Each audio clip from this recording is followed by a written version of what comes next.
आज हम professor doctor A के गुप्ता के साथ में हैं और जिनका होम्योपैथी में बहुत ही बड़ा नाम है, फेमस नाम है। और इनका ओवी हैम्स के नाम से क्लिनिक है और इनके 3 ब्रांचेस हैं। और डॉक्टर साहब जो हैं बहुत ही सीनियर होम्योपैथिक प्रैक्टिशनर हैं और इंटरनेशनल को बहुत सारे अवार्ड मिल चुके हैं। और जैसे international doctor Hahnemann award of millennium मिला हुआ है और भारत की अगर बात करें तो भारत एक्सीलेंस अवार्ड और बहुत सारे अवार्ड हैं। इनकी गिनती अगर मैं शुरू करूंगा तो आधा घंटा उसी में लग जाएगा। And he is the president of homeopathic medical association of India, Delhi state branch. So आज हम डॉक्टर साहब से मिल रहे हैं, हम बात करेंगे अल्सरेटिव कोलाइटिस के बारे में। तो डॉक्टर साहब ये बताइए कि अल्सरेटिव कोलाइटिस है क्या और ये क्यों होती है? ये अल्सरेटिव कोलाइटिस एक इस तरह की तकलीफ है जिसमें आंतड़ियों में जख्म बन जाते हैं और वो उस जख्म की वजह से मरीज को भिन्न भिन्न प्रकार की तकलीफ हो सकती है। और इनका होने का कारण ये होता है कि उसमें पहले शुरू में इरिटेशन होती है और उस टाइम पे आपने एसिडिटी की वजह से या अपच की वजह से या खान पान में बहुत ज़्यादा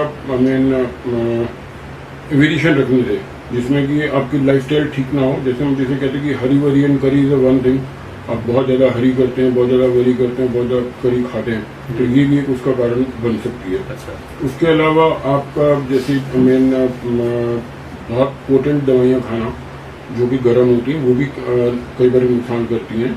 और उसके अलावा सबसे ज़्यादा कि लाइक अगर आप पानी कम पीते हैं और खाना टाइमली नहीं खाते तो बॉडी के अंदर वो जो एक उसका फ्लूइड बनता है, डाइजेस्टिव जूसेस होते हैं, इनके अंदर एसिड बनता है। अगर वो पूरा एब्जॉर्ब नहीं हो बाय खाना खा के तो वो स्किन की जो इंटेस्टाइन की एरिया होता है उसको इरोड करना शुरू कर देता है। And this is how it become, तो वो अल्सर बनने शुरू होते हैं, it cause the problem, becomes N ulcerative colitis. Okay. और सर इसमें अगर बात करें तो इसका हम उसको अर्ली सिम्टम अगर देख के उसको हम जल्दी पकड़ लें तो ज़्यादा ठीक रहेगा? जी हाँ, बिल्कुल, ये तो है कि द अर्ली द बेटर।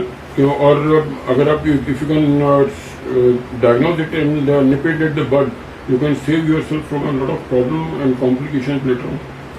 तो इसकी पहचान कैसे होगी? अगर किसी को अल्सरेटिव कोलाइटिस होने वाली है तो उसको कैसे पता लगेगा कि मैं उसको सही टाइम पे उसके सिम्टम्स देख के खुद एक पहचान के आपके पास आ जाए या किसी और डॉक्टर के पास? हाँ, सबसे पहले तो मरीज को अपनी किसी भी तरह की अनयूजुअल सेंसेशन को इग्नोर नहीं करना चाहिए। जब खाने पीने में उसको दिक्कत हो रही है या पेट में तकलीफ हो रही है, पेन होती है, खाना खाते ही उसको टॉयलेट जाने की इच्छा होती है और स्टूल के साथ कभी भी ब्लड आना शुरू हो जाए, एक आधी बारी भी आया। नॉर्मली क्या होता है कि कभी ब्लड आता है तो लोग उसको पिछली डेट के साथ या पिछले दिन की दिनचर्या के साथ रिलेट करके इग्नोर कर जाते हैं कि रात को कल हमने वो बाहर चिकन खाया था, मिर्च आज तो इसलिए आया होगा। या कई बार लोग सोचते हैं कि शायद टमाटर का पीस ही ना हो। तो अगर ऐसी संभावना होती तो उस टाइम पे मैं ये नहीं कह रहा कि पैनिक होना चाहिए, but yes you should become cautious कि अगर आपको एक बार भी ब्लड आया तो आप थोड़ा सचेत हो जाएं और गौर करें कि आपके खान पान में कहीं पे कुछ कमी रह रही है या कुछ प्रॉब्लम हो रही है या आपके डाइजेशन में कोई प्रॉब्लम है, means something is wrong somewhere. तो this should be an indication और उस इंडिकेशन को हमें एज अ सिग्नल लेके अपनी एहतियात बरतनी शुरू कर देनी चाहिए। और साथ ही ट्रीटमेंट की अगर ज़रूरत है, सबसे पहले तो आप अपने निकटतम जो आपका चिकित्सक है, you should go to your family doctor या अगर होम्योपैथ है, एलोपैथ है, जो भी है, और उसको अपनी प्रॉब्लम बताएं और उसके पता लगने के बाद yes then whatever he suggest you should follow that. Sir आपकी एक बात से मुझे अपना एग्जाम्पल याद आ गया कि मुझे भी एक फैमिली डॉक्टर ने पहले मेरा जब शुरुआत हुई इसी बीमारी की तो एक फैमिली डॉक्टर के पास मैं चला गया, जैसे सारे लोग जाते हैं आपने बोला। और उसने 3 दिन तक मेरे ऊपर एक्सपेरिमेंट किया, तरह तरह की एलोपैथिक दवाइयाँ देके, and he never asked me to go to the specialist जी। और तब तक मेरी हालत बहुत खराब हो गई थी। तो क्या आपको लगता है कि कोई थोड़ा आदमी अपना भी जजमेंट यूज करे, सारा कुछ फैमिली डॉक्टर पर ना छोड़े?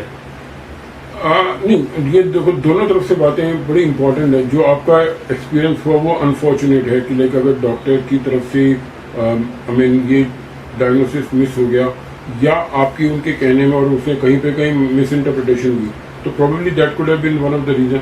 बट यूजुअली होता क्या है, कई बार एक मरीज आता है कि उसको बड़ी छोटी सी कंप्लेंट लेके आता है या रिपीटेडली कंप्लेंट होती है।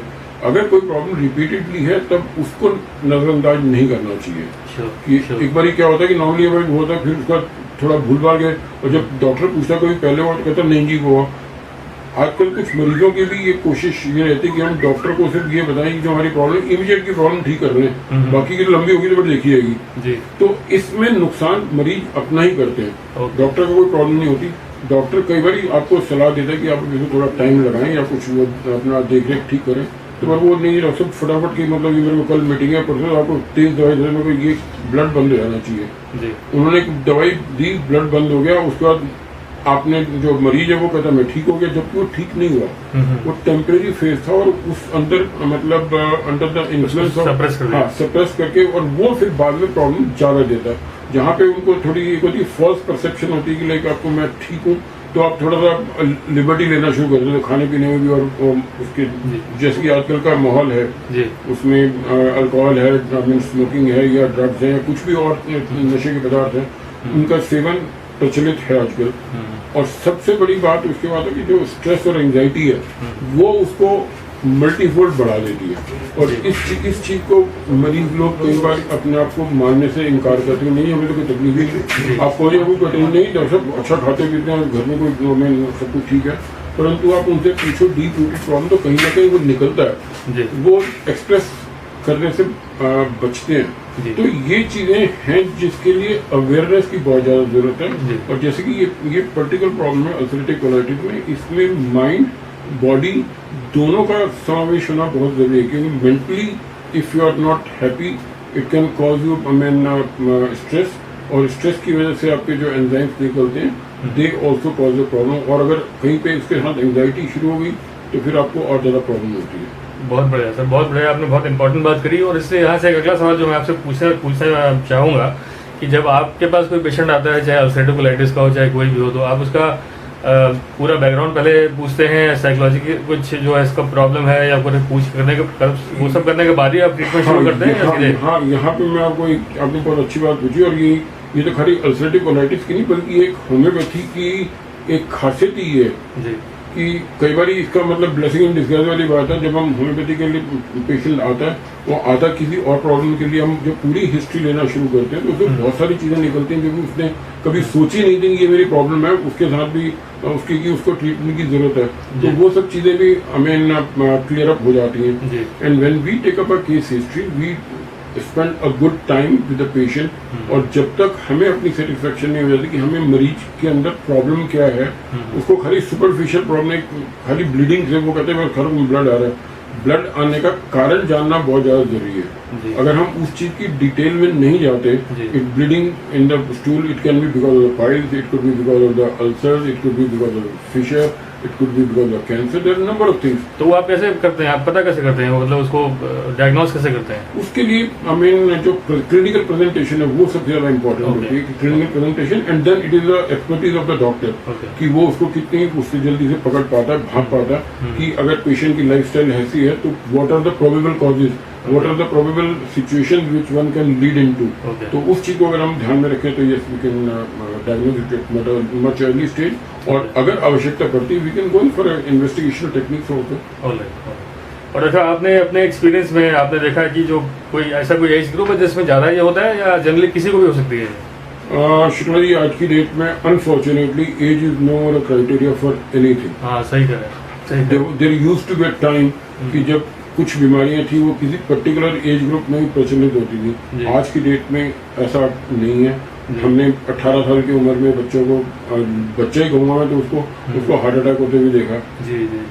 65 साल की औरत को मैंने मीजल्स होते हुए देखे, वर्स्ट मीजल्स, जो कि पहले की अगर हम वो देखते हैं, मैंने खुद में अपने पर्सनल एक्सपीरियंस बता रहा हूँ, 65 year old lady, the worst case of measles which I have seen is in that 65 year old lady. ऐसे ही छोटे बच्चों को कैटरेक्ट भी है, छोटे बच्चों को हार्ट की प्रॉब्लम भी है।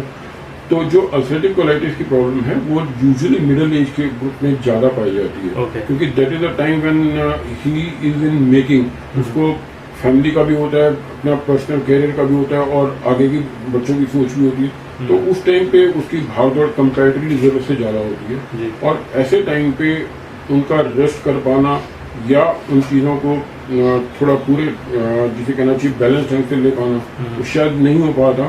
तो इसलिए वो उस एज कैटेगरी में, I mean these people are following to that category में। Okay, fine.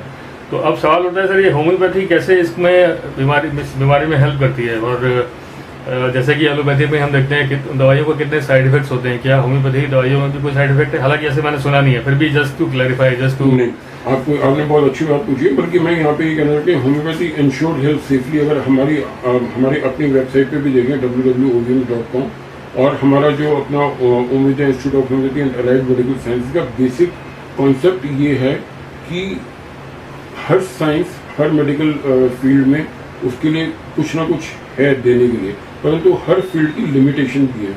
ऐसे ही चाहे एलोपैथी हो, चाहे होम्योपैथी, चाहे आयुर्वेदिक हो, सब में पॉजिटिविटी है, बट उनकी लिमिटेशन है। पर अगर हम अपनी लिमिटेशन को पहचाने ना तो दिक्कत होती है, और ऐसे समय में सबसे ज्यादा दिक्कत होती है मरीज के लिए।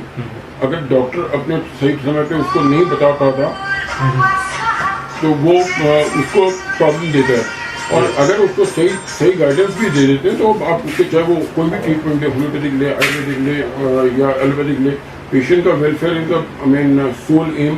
This is what we believe in at AKG ओवीएम।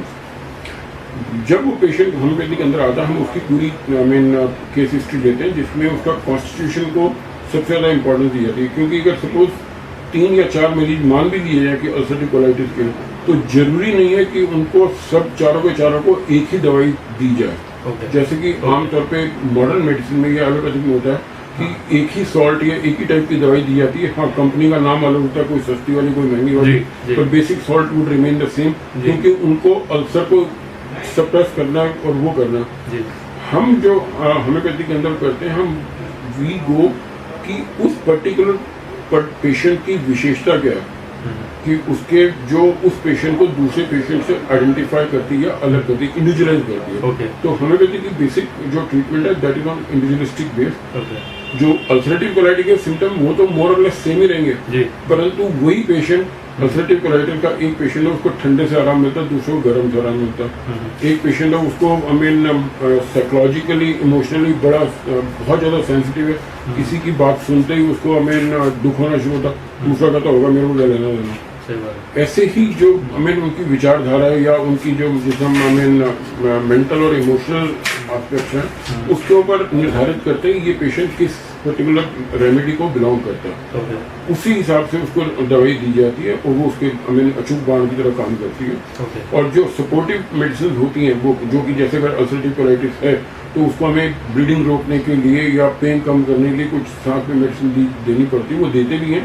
परंतु जो क्योर करने वाली चीज़ है वो उसकी जो पूरा सिस्टम है, जो उसको पेशेंट को डिजीज के प्रोन कर रहा है, उसको ठीक करता है, वो जो उसकी डीप एक्टिंग कॉन्स्टिट्यूशनल मेडिसिन होती है। ये बेसिक फर्क है होम्योपैथिक और एलोपैथिक की ट्रीटमेंट के अंदर। जी हाँ, बिल्कुल आप ठीक कर रहे हैं, क्योंकि मैंने भी देखा है कि मुझे भी मेरे एक फ्रेंड है, उनको होम्योपैथिक अल्सरेटिव कोलाइटिस, उनको भी अल्सरेटिव कोलाइटिस है और उनको होम्योपैथी में काफ़ी फायदा हुआ। इनफैक्ट मुझे भी हुआ शुरू में, बाद में होना बंद हो गया था। और आप सही कह रहे हैं कि किसको क्या चीज़ और लग जाए, बट आपने जैसे बताया होम्योपैथी में बहुत थारो केस हिस्ट्री करके और उसकी सारी हिस्ट्री जान के और उसको बिल्कुल आइडेंटिफाई करके तब आप उसको ट्रीटमेंट करते हैं जी। और सर ये क्वेश्चन मेरा ये बनता है कि होम्योपैथी का जो रिस्पॉन्स है इतना स्लो क्यों आता है?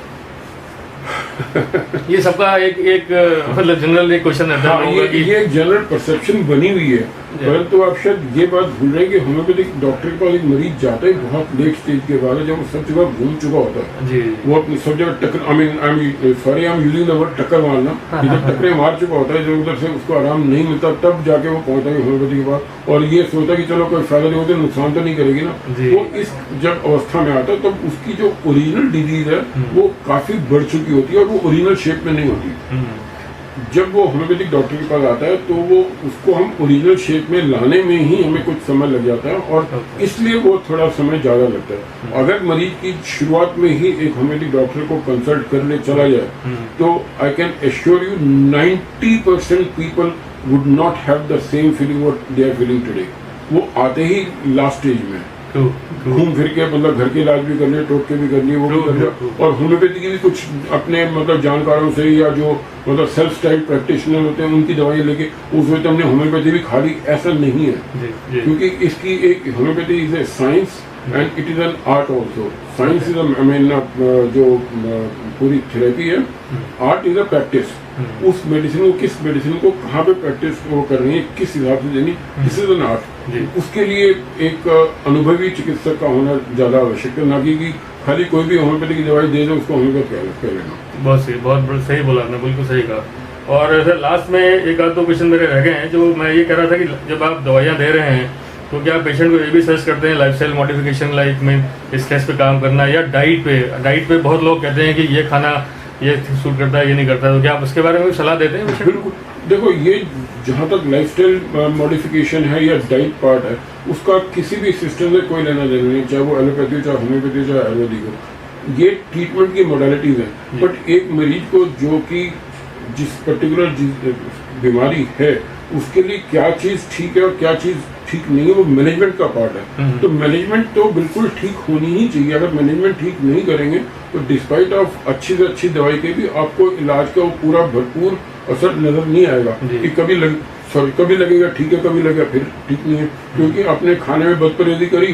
तो अगर आप कुछ समय तक के लिए अपने आप को जो कि इंस्ट्रक्शन आपको डॉक्टर दे रहे हैं या हम अपने मरीजों को देते हैं, वो इसलिए नहीं क्योंकि होम्योपैथी की वजह से, वो इसलिए कि आपकी जो बीमारी है उस बीमारी के लिए आपके लिए ये चीज़ ठीक नहीं है या ये चीज़ ठीक है। अगर हम उसको कह रहे हैं कि आप समय पे खाना खाएं तो इसमें होम्योपैथी का कोई लेना देना नहीं है। जी जी।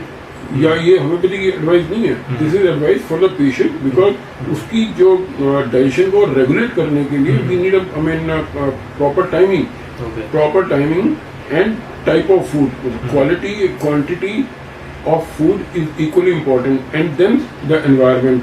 अगर आप खाना हाँ तो उसका भी उतना ध्यान रखना चाहिए। तो इसलिए लाइफस्टाइल आज की डेट में अगेन बिकॉज ऑफ बड़ा फास्ट मूविंग वर्ल्ड है, तो उसमें हर आदमी भागम भाग में लगा हुआ है।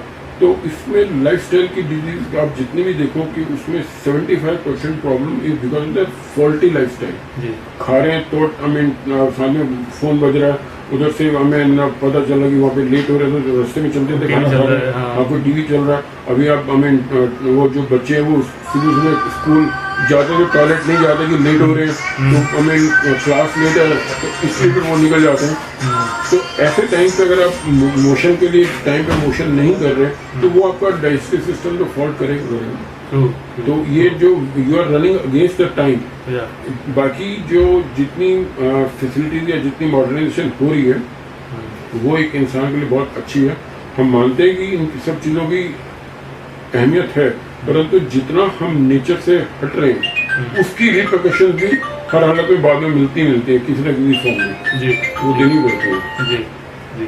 और सर लास्ट में इतना बस पूछूंगा कि ओवी हेम्स जैसे आपकी वेबसाइट है, एक बार उसका जरा परिचय दे दें, और दूसरा ये कि आपकी मेडिसिन आप खुद बनाते हैं या आउटसोर्स करते हैं, और कैसे वो डिफरेंट है बाकी लोगों से, या I mean, I don't have to ask you this question. You have been in practice for so long, yes. But still, just to make people aware of, I mean, your presence and your expertise. OVM एक ऐसी संस्थान है जिसका नाम है Om Vidya institute of homeopathy and allied medical sciences, जिसमें हमारा main ध्येय है पेशेंट्स वेलफेयर, एक ये OVM के नाम से। और जहाँ तक आपने पूछा होम्योपैथी की दवाइयों का, तो होम्योपैथी की दवाइयाँ बड़े अलग अलग तरीके से बनती हैं। इसमें आई मीन जो more natural form, it is least chemical form में नहीं होती इनकी, they are in the form of energy. वो प्लांट किंगडम से बनती है, एनिमल किंगडम से भी बनती है, मिनरल से भी बनती है, एनर्जी से भी बनती है, एंड उनको जो पोटेंटाइज करके दिया जाता है तो उसकी जो क्षमता होती है, जो एक बेसिक ट्रीटमेंट का होम्योपैथी का अप्रोच है वो similar surrender is the principle कि let like be treated by like, कि वही होम्योपैथिक दवा पूरा असर करेगी जो किसी मरीज के अंदर या किसी स्वस्थ आदमी के अंदर वो लक्षण पैदा करती है जब हम ड्रग प्रोविजन करते हैं। तो इसी सिमिलर करेंटर का means to similars repel each other is the basic principle of homeopathy. और इसकी जो हमारी पूरी जानकारी के लिए और जानकारी के लिए आप चाहें तो हमारी वेबसाइट है www.ovihams.com। और इसमें एक आप पेशेंट अपॉइंटमेंट भी ले सकता है, और पेशेंट अपॉइंटमेंट भी ले सकता है। एंड आज की डेट में क्योंकि जैसे कि हम बात करेंगे इतनी तकनीकी एनहेंसमेंट हुई है, तो we are treating patients all over the world through online treatment also. We have the facility for online treatment. Patient can, those who can not come to us, they can directly go to our website, register themselves, and they can download the case performer वहाँ पे अपनी पूरी detail भेज सकते हैं, उनके साथ report भेज सकते हैं, और उसके बाद आवश्यकता पड़ने पर हम मरीजों के साथ स्काइप के थ्रू इंटरेक्ट भी करते हैं, and then will treating cases from all over the world. And अभी कुछ मैं आपको एक जानकारी और देना चाहूँगा अल्सरेटिव कोलाइटिस के अलावा, जो हमारा एक विशेष हम काम कर रहे हैं अभी, एक न्यूरोलॉजिकल डिसऑर्डर है जिसको MND, मोटर न्यूरॉन डिजीज। तो उसमें एलोपैथी के अंदर अभी तक कोई विशेष सफलता हासिल नहीं हुई, तो हम अपनी OVMs के अंदर हम इसका शोध कार्य भी कर रहे हैं, और काफ़ी हद तक we have been treating more than 200 cases, तो with very encouraging results. And same is the case with epidermolysis bullosa, कुछ रेयर डिजीज हैं। बिशप्स डिजीज में अभी recently I presented my paper in Brazil international conference, तो वहाँ पे भी उसका काफ़ी अप्रिशिएट हुआ।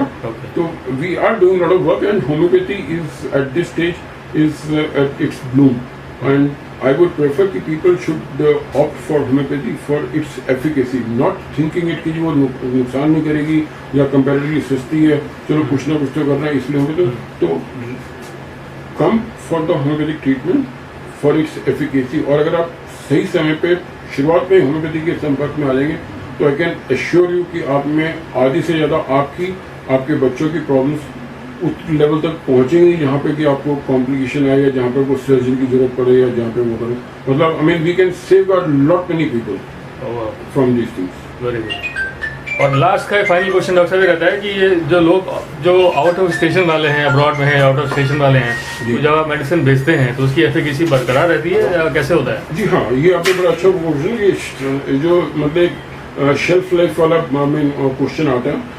As a matter of fact homeopathy की जो दवाइयाँ बड़ी लिक्विड में होती हैं इनिशियली, और जो उसमें गोलियों के अंदर डाल के एब्जॉर्ब कर लेती हैं, जब वो एब्जॉर्ब कर लेती हैं फिर वो इतनी जल्दी खराब नहीं होती, it can last for months together.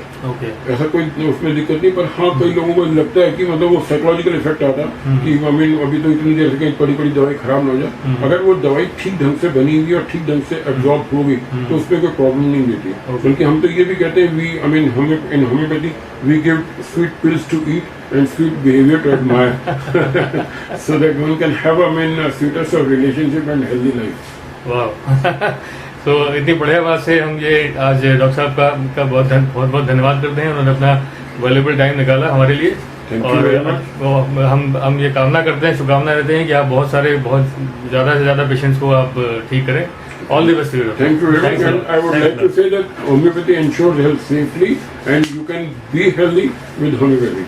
Thank you. Thank you.